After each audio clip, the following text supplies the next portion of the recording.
In this experiment, we'll investigate the impact force in a collision.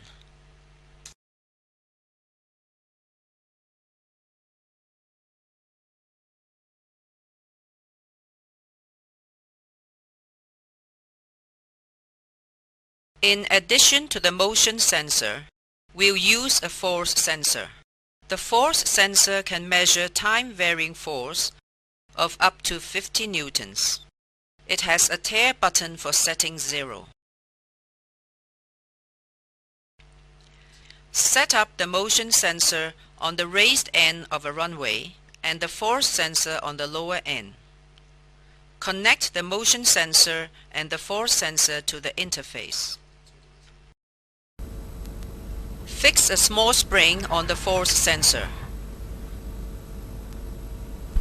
Start data recording and release the trolley so it moves down the runway and collides with the force sensor.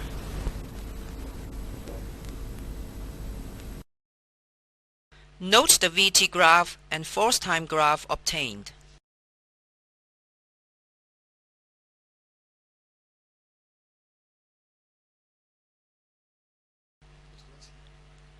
Next, fix a magnet on the force sensor and repeat the experiment.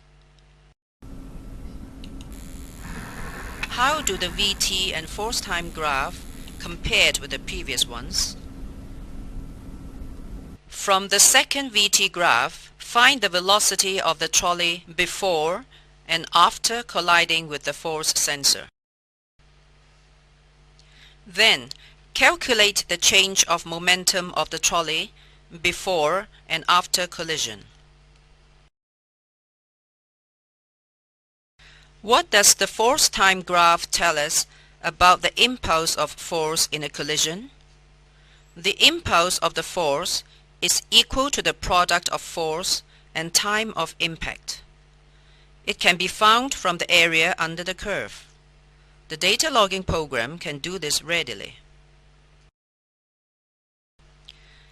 How does the change of momentum compared with the impulse of the force?